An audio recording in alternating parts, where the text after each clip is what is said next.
Assalamualaikum dan salam sejahtera. Saya Muhammad Fahmi bin Azuddin, nombor matrik 274716. Hari ini saya akan membincangkan pembinaan negara bangsa mengikut perspektif Malaysia.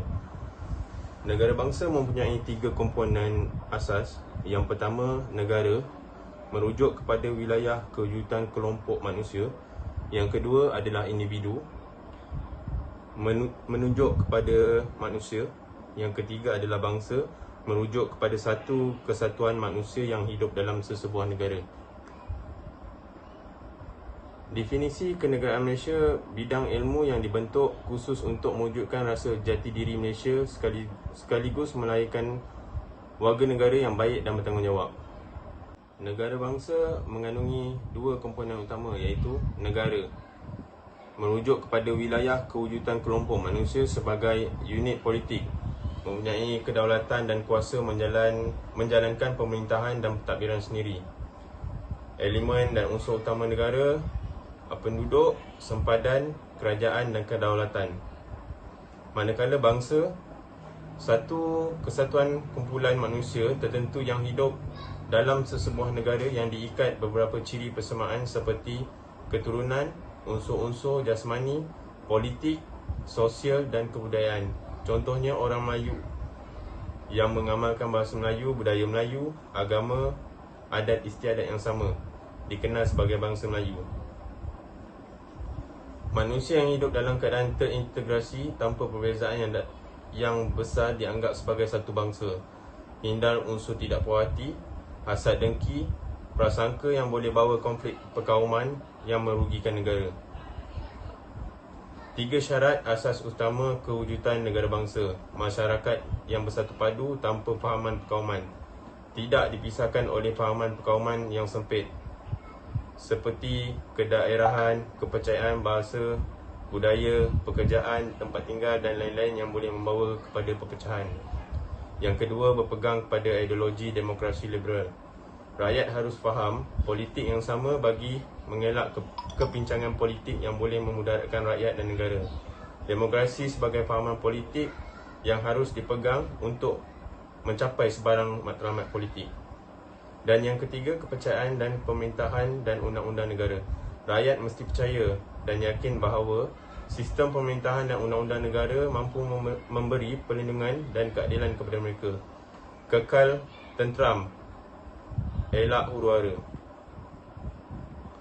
Faktor mempengaruhi kewujudan negara bangsa terdapat 3, iaitu faktor utama asas kewujudan negara bangsa, faktor penggalakkan kewujudan negara bangsa, faktor ancaman kewujudan negara bangsa.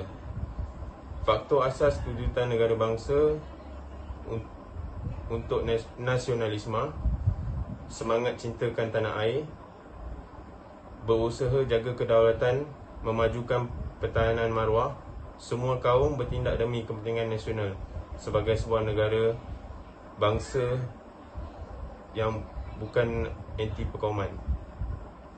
Yang kedua, patriotisme, semangat sanggup berkorban untuk negara, lahir dari semangat nasionalisme yang tebal dalam diri.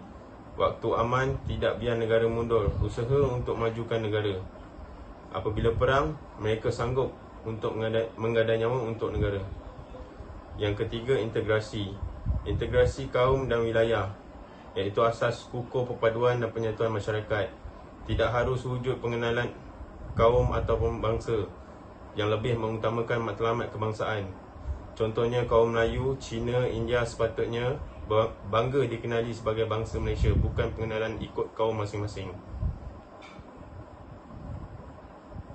Faktor penggalak kewujudan negara bangsa: nationality, ketanah airan, lambang bahawa negara itu dimilik bersama, jadi identiti negara bangsa. Contoh jalur gemilang, diterima oleh semua kaum tanpa unsur paksaan. Lahir warga negara yang baik dan setia kepada negara. Yang kedua, demokrasi, berkait rapat dengan amalan politik dan slogan kerajaan rakyat daripada rakyat untuk rakyat. Rakyat ambil bahagian untuk bentuk kerajaan.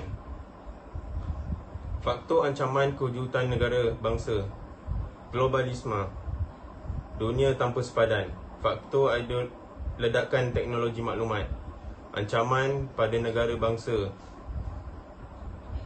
perlu pada semangat nasionalisme dan patriotisme yang tinggi. Neo-feudalisme, feudal, bermaksud raja berkuasa mutlak. Neo-feudalisme kuasa pada mereka yang kuat, iaitu mereka yang mempunyai wang, harta, pengaruh politik, ilmu pengetahuan, teknologi. Wujud kumpulan elit, tindakan mereka boleh mempengaruhi sistem budaya sosial dan politik negara. Ancaman pada demokrasi. Liberalisme, fahaman yang membolehkan individu bebas lakukan apa sahaja yang difikir perlu dan sesuai untuknya.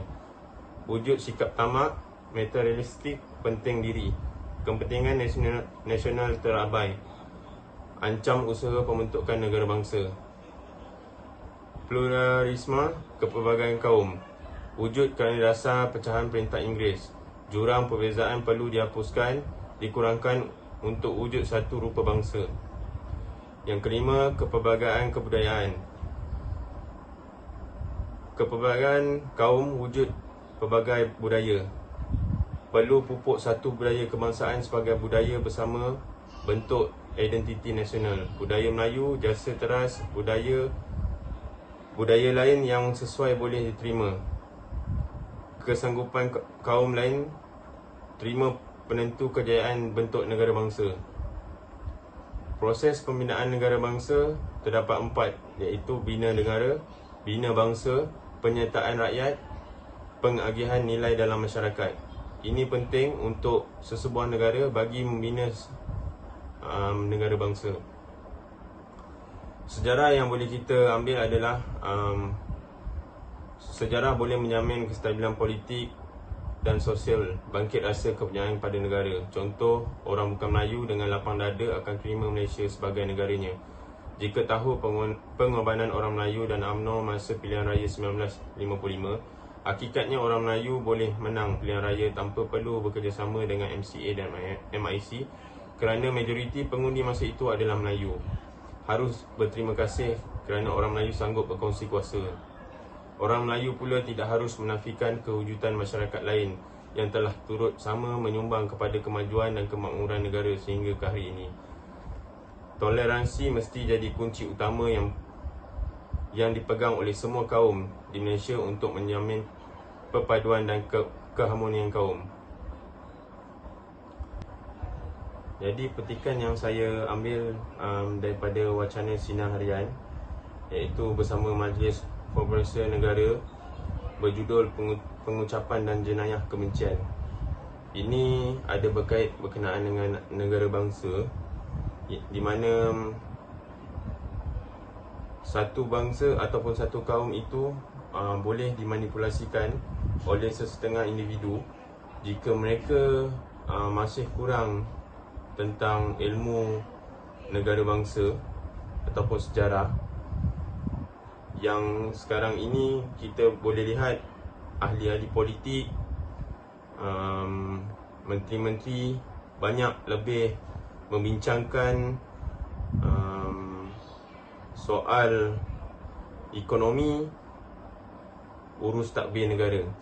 Jadi untuk membincangkan atau menekankan tentang negara bangsa ini, kita perlulah menitik beratkan perkara yang lebih tinggi ataupun lebih kepada ahli politik yang lebih menyuarakan ataupun menekankan perkara ini agar semua rakyat boleh memahami dan bersatu padu, dan kita cuba mengelakkan satu penyebaran berita palsu yang boleh menghancurkan ataupun menjadikan pergaduhan perkauman. Ini amat penting. Sekian, terima kasih.